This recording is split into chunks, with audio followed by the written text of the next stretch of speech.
Here he is, friends. He got his suit back just in time. And no matter what happens in his life, he gets absolutely no respect.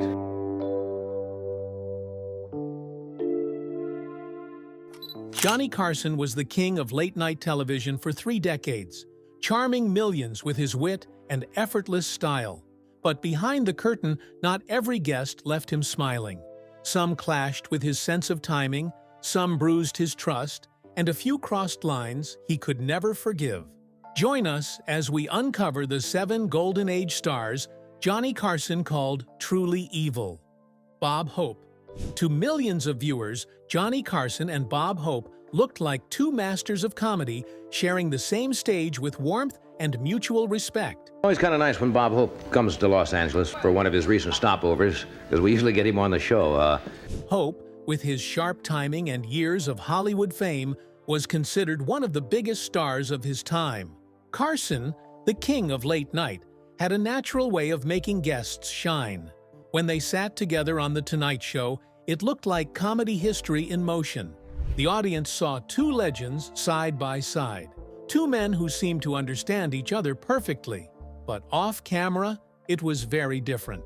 Carson quietly grew tired of Hope.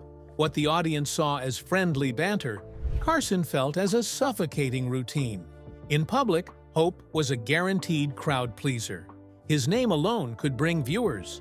Whenever Hope appeared, ratings spiked, and NBC treated him like royalty. For viewers at home, it looked like Carson enjoyed every second of it. He laughed at Hope's punchlines, asked the right questions, and kept the mood light. But privately, Carson was often frustrated. He valued quick thinking and natural conversation. He thrived on improvisation, those unplanned moments when something unexpected turned into gold. Hope, on the other hand, treated every appearance like a scripted special. Carson had to play along, smiling on camera while quietly fuming inside. What made things worse was Hope's insistence on controlling every detail. Unlike most guests who might bring a few notes or rough ideas, Hope sent producers entire scripts weeks in advance. These weren't suggestions. They were step-by-step guides with questions for Carson to ask and pre-written punchlines for Hope to deliver. The spontaneity that Carson built his show on was gone. He wasn't hosting anymore. He was reading lines so Hope could land his jokes. Carson felt boxed in. Instead of listening, reacting, and guiding the conversation, he was reduced to being a setup man. Every time he tried to steer the interview into something more natural, Hope would ignore it and return to the cue cards. For Carson, this stripped the life out of the show. He believed in fresh, authentic interaction, but with Hope, everything felt mechanical. It was less of a conversation and more of a rehearsal that never changed. There was one aspect of Hope's appearances that especially annoyed Carson: his refusal to stray from the cue cards. Carson tried more than once to break the pattern and engage Hope in a natural exchange, but Hope wouldn't budge. He would stick to his script, no matter how awkward it made the flow feel. The result was flat television. The audience still laughed at Hope's polished lines, but Carson knew it wasn't genuine. The laughter didn't come from chemistry, it came from repetition.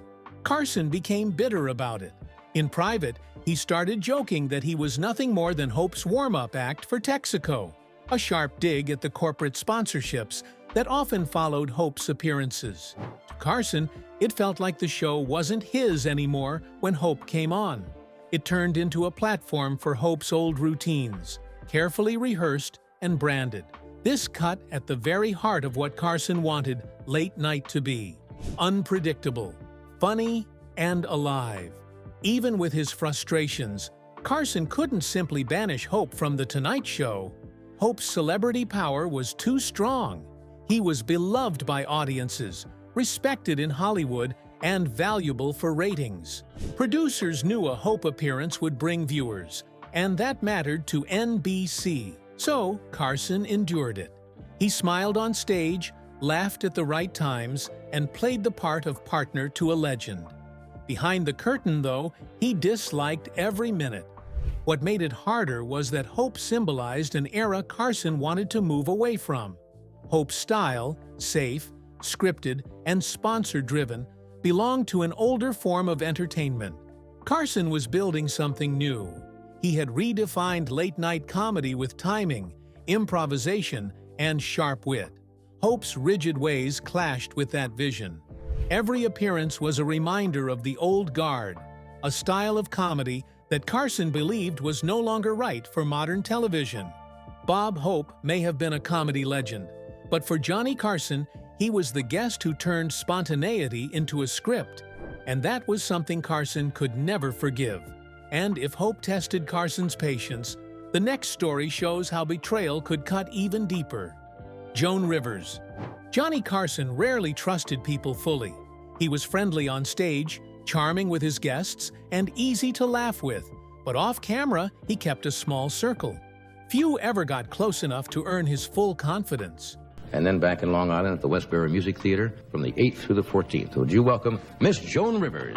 Joan Rivers was one of the very rare exceptions. She wasn't just another guest. She became his chosen protégé, someone he personally believed in and supported when few women had real chances in late-night television. That trust would make their eventual fallout one of the most painful chapters in Carson's long career. In the early years, Joan Rivers was a bold comic with a sharp edge and fast delivery. She was funny, fearless, and different from the safe acts that dominated the time. Carson saw something special in her. When he brought her on The Tonight Show, the audience responded quickly. She wasn't just a guest who got a laugh or two, she was someone who could carry the room, and Carson knew it. Over time, their connection grew stronger. Carson gave her opportunities no one else had. The biggest of those was naming her the permanent guest host of The Tonight Show. This was an enormous sign of trust. It meant that whenever Carson was away, Rivers was the one filling his seat, speaking to America as if the show was hers. No other comedian at the time, especially no woman, had been given that kind of power in late night. It wasn't just professional respect, it was Carson showing that he saw her as his likely successor, the person who could one day take over. Their chemistry made it even more natural. Carson and Rivers had an ease on camera that audiences loved. She matched his timing, pushed back when she needed to, and fit into the rhythm of the show in a way that felt seamless. For viewers, it looked like she was more than just a guest. She was family to Carson's Tonight Show. That is why what happened in 1986 hit Carson so hard. Without warning, Joan Rivers signed a deal with Fox to launch her own late-night program. It wasn't just any show, it was scheduled directly against The Tonight Show, putting her in direct competition with the man who had supported her for years. But the deal itself wasn't the only problem. The deeper wound was how Carson found out. Rivers never told him. Carson didn't get a call, a letter, or even a quiet word of explanation. Instead, he heard about it through gossip and press reports. For a man who valued trust and kept his circle so tight, this felt like a complete betrayal. He had given her more than just opportunity. He had given her faith and respect. To see her make such a career move behind his back left him furious and hurt. The fallout was immediate and final. Carson never spoke to Rivers again. Producers said her name was literally blacklisted on booking sheets, marked so she could never return to The Tonight Show. For someone who had once been treated like a member of Carson's late-night family, the break was total. She had gone from being his trusted protégé to being completely erased from his professional world. Years later, Rivers admitted she regretted not calling Carson before the news broke. She said she wished she had told him directly, that she understood how much it must have hurt. But by then it was too late. Carson was not the kind of man to reopen old wounds. Once his trust was broken, he rarely gave it back. And in this case, he never did. What made this so different from other conflicts was how personal it felt. This wasn't just another celebrity who annoyed Carson or clashed with his style. This was someone he had trusted, promoted, and supported for years. The betrayal cut deep because it wasn't about business alone. For Carson, it was about loyalty. He believed in Rivers, and in return, He expected honesty and respect. When she signed with Fox without even speaking to him, it told him that loyalty didn't mean as much to her as it did to him. Joan Rivers may have been the student who proved her talent, but to Johnny Carson, she became the reminder that even the closest bonds could snap without warning. And if Rivers left a scar on his heart, the next story shows how a confrontation could shake him in a far more dangerous way. Wayne Newton. Johnny Carson built much of his Tonight Show charm on teasing celebrities. His jokes weren't usually cruel, but they carried a bite. Audiences loved that about him. He could take someone famous, make a clever remark about their image or lifestyle, and get a huge laugh without appearing mean-spirited. That balance kept Carson's monologues sharp and his interviews lively. Most stars laughed along, even when the joke came at their expense. It was part of the deal. You sat on Carson's stage, you took the ribbing, and you enjoyed the attention it brought. But not everyone laughed. One guest in particular made it clear he didn't find Carson funny. That guest was Wayne Newton, the beloved singer known for his long-running career in Las Vegas. Carson's humor worked best when he poked fun at public images. He teased politicians for their speeches, actors for their roles, and musicians for their stage personas. The jokes were quick and often exaggerated, but they hit a nerve with viewers who recognized the reference. Wayne Newton became one of those regular targets. Newton's flashy style, polished appearance, and showy mannerisms were easy material for Carson's brand of humor. Audiences laughed when Carson made cracks about Newton's looks or his theatrical personality. It was comedy that fit the moment, but it didn't land well with Newton himself. Unlike many stars who shrugged off the jokes, Newton took them personally. Carson had poked fun at his appearance and hinted at his flamboyance more than once on air. Newton, who worked hard to maintain his image as the smooth Vegas headliner, didn't appreciate being made the punchline. What Carson viewed as part of his comedy routine, Newton viewed as a direct insult. To him, the jokes weren't harmless. They cut into the way audiences saw him. And in the entertainment business, image was everything. The tension built until it reached a boiling point. One day, Newton decided he had heard enough. Instead of ignoring the remarks or complaining quietly, he stormed straight into Carson's office. This was not a polite conversation. Newton confronted Carson directly and made a threat that shocked everyone who heard it. He told Carson, "Make me a joke again, and I'll show you the punchline." For Carson, who was used to controlling every exchange with calm and wit, the moment was unsettling. This wasn't another guest trading barbs or a playful bit on air. It was a real-life confrontation, angry and personal. Carson was visibly shaken. The king of late night, known for his composure under pressure, found himself on the receiving end of a serious threat. After Newton's outburst, everything changed behind the scenes. Producers quietly stepped in to make sure Carson wouldn't be put in that position again. They were told to avoid Newton jokes in future monologues and to tread carefully whenever Newton appeared on the show. If he was booked, the segments were planned with extra caution to avoid any more conflict. For Carson, the incident left a mark. He had built a career on playful humor, but this was a reminder that not everyone would laugh. It showed him that even fame and power didn't protect him from pushback when a joke cut too deeply. He never forgot the confrontation, and he never made jokes about Newton again. Wayne Newton wasn't Carson's longest feud, but he was the guest who proved that laughter could turn into a threat. And the next story shows how even kindness could turn into trouble for late-night television. Fred Rogers.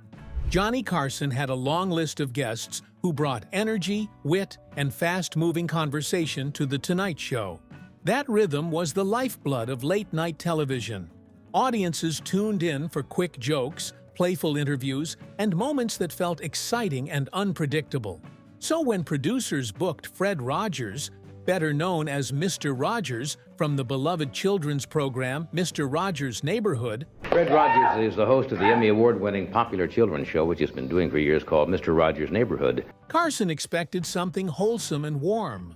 Rogers was admired across the country for his kindness, and many thought his gentle presence would create a refreshing moment for viewers. What actually happened was very different. Carson discovered that while Rogers was universally respected as a person, his style was almost the exact opposite of what late night required. Fred Rogers had built his career on calm, thoughtful television that spoke directly to children in a way few others could. His voice was soft, his pace was slow, and his message was always kind. He was the image of a gentle American role model. Carson, like many others, respected him for that. Booking Rogers seemed like a safe choice, a chance to showcase someone loved by millions and to bring a moment of sincerity to the program. Carson likely imagined Rogers would bring the same sense of warmth to The Tonight Show that he gave his viewers at home. Instead, what unfolded was a clash between two very different forms of entertainment. Late-night television thrived on speed. Jokes had to land quickly, interviews had to flow, and there was little room for long pauses or quiet reflection.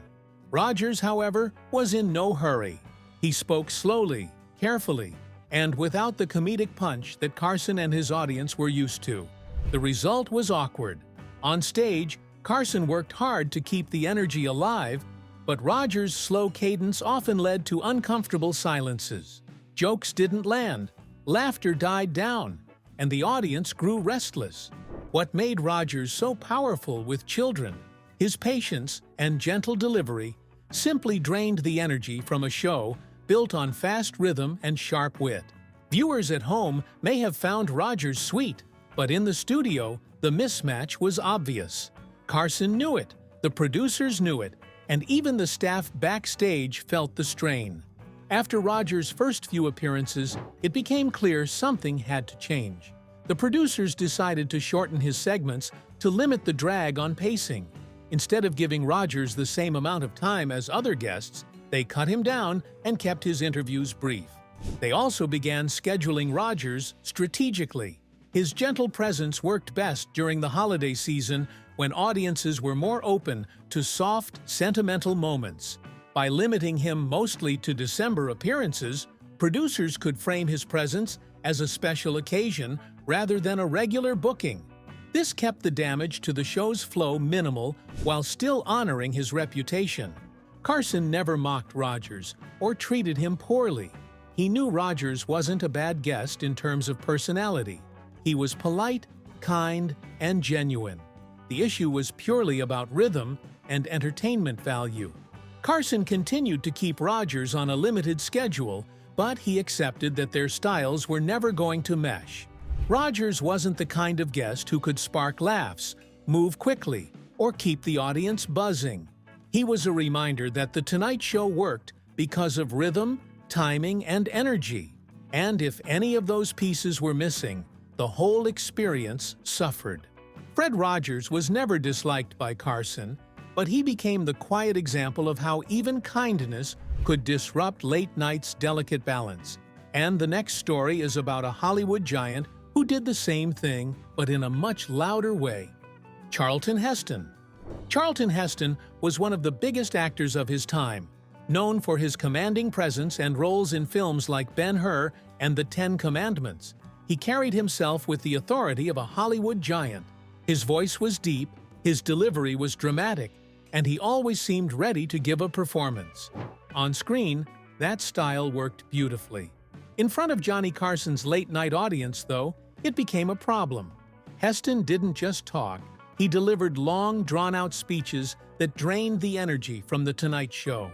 For a host like Carson, who thrived on quick exchanges and humor, it turned what should have been a lively segment into a lecture.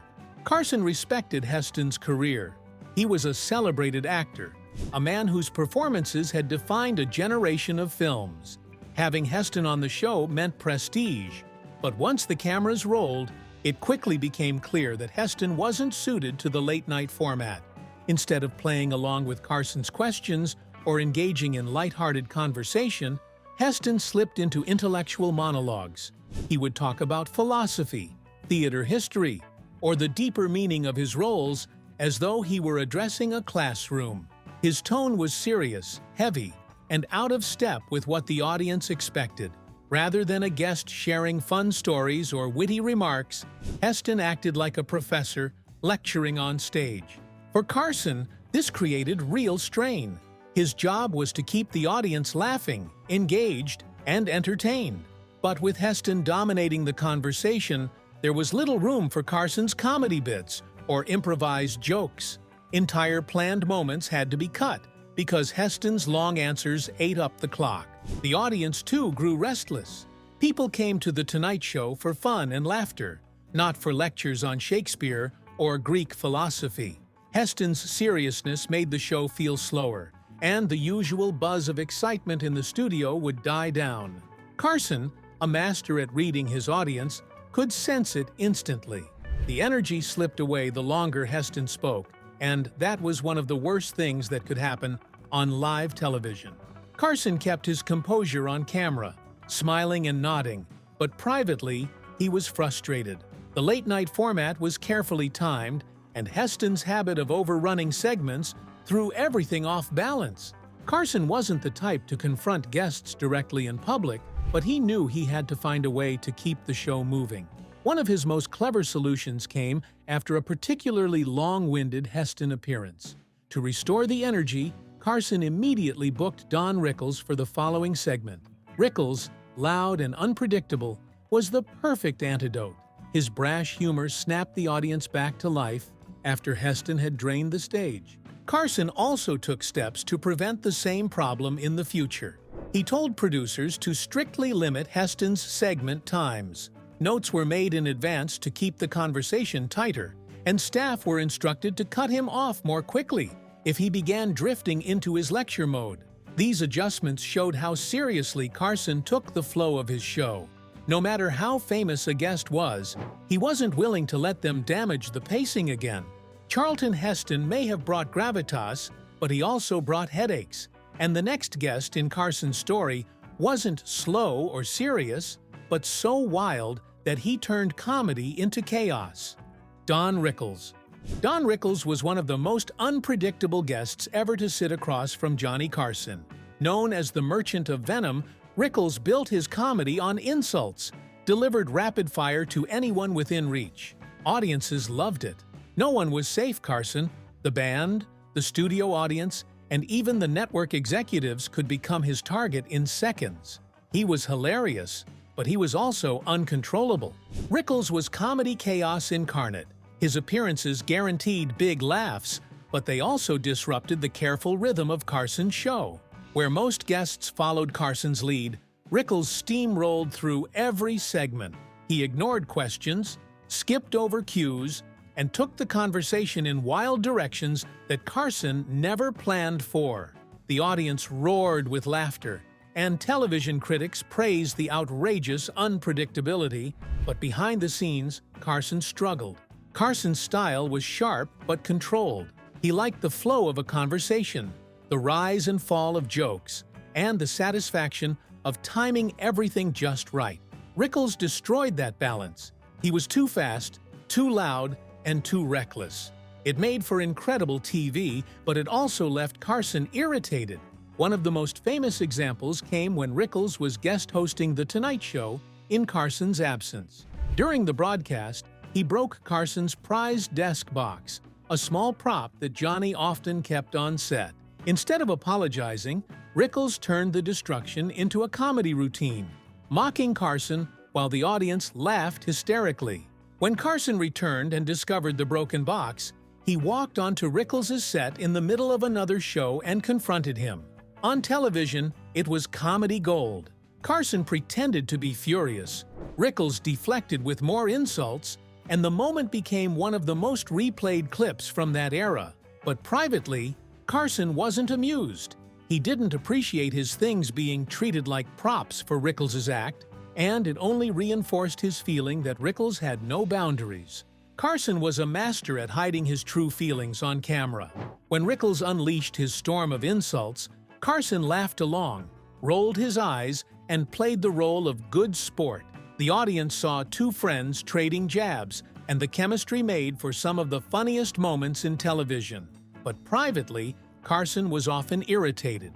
He felt overshadowed on his own show, reduced to the butt of Rickles' jokes, while the spotlight shifted away from him. Carson wasn't insecure.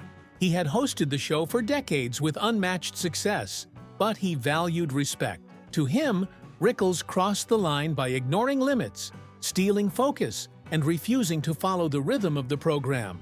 It was entertainment, yes, but it came at Carson's expense. To keep things manageable, Carson restricted Rickles' appearances to once a year. He joked with his staff, "Rickles is a hurricane, one storm at a time." It was his way of admitting that while Rickles was undeniably funny, the show simply couldn't handle him too often. Don Rickles may have been a storm that Carson struggled to handle, but the next guest wasn't a force of nature. He was a rising star whose arrogance nearly ended his late-night career before it began. Chevy Chase. By the mid-1970s, a new wave of comedy was changing television. Saturday Night Live was fresh, bold, and aimed at a younger audience. At the center of it all was Chevy Chase, one of the first breakout stars from the show. His dry humor, physical gags, and sharp delivery made him one of the hottest names in comedy. Chevy Chase had just become a household name thanks to Saturday Night Live. His weekend update segment, along with his physical pratfalls, had made him the face of the show in its early seasons. The success gave him swagger, and when he was booked on Carson's show, he carried himself like a star who had already arrived. Carson's stage was a symbol of respect in the entertainment world. Comedians dreamed of being invited to sit across from him because it meant they had made it. For someone like Chase, it was an opportunity to show he could hold his own with the most famous late-night host in the world. But instead of treating it as a chance to connect with Carson, he treated it as a stage to perform on Carson. From the start, Chase made choices that rubbed Carson the wrong way. Instead of playing the role of guest, he mocked Carson directly. He exaggerated Johnny's mannerisms, interrupted him mid-question, and even mimicked Carson's golf swing in front of the live audience. The crowd laughed nervously. It was funny, but it also felt off. Carson wasn't a man who was easily rattled, but this was different. The Tonight Show was his turf, and for decades he had maintained control with grace. Chase's antics didn't feel like playful banter. They felt like disrespect. He wasn't engaging in conversation. He was auditioning for laughs at Carson's expense. The interruptions made it clear that Chase wasn't interested in the natural back and forth that defined a good interview. He wanted to show off his talent, and in doing so, he crossed a line.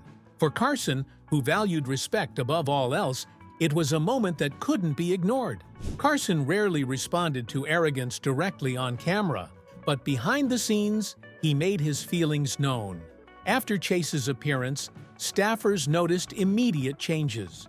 For future bookings, Chase was no longer placed in the prestigious first segment, the slot usually reserved for the biggest stars. Instead, Carson demoted him to the second segment, a quiet but telling way of signaling disapproval. Carson also had new rules put in place just for Chase. No chair spinning during the interview, no impersonations of Carson, and no jokes were made directly at Johnny's expense. These restrictions were unusual, but they reflected Carson's frustration. While he could handle chaos from a guest like Don Rickles, he would not tolerate arrogance that turned into open mockery. Chase never fully recovered from that early misstep with Carson. While his career continued in movies, insiders in television circles knew that Carson had quietly marked him as a guest who failed the test of respect. It wasn't about jealousy or competition, it was about boundaries. Carson expected his guests to bring laughter without tearing down the foundation he had worked so hard to build. If you enjoyed this video, make sure to like this video, subscribe to the channel, and hit the bell icon so you don't miss the next one.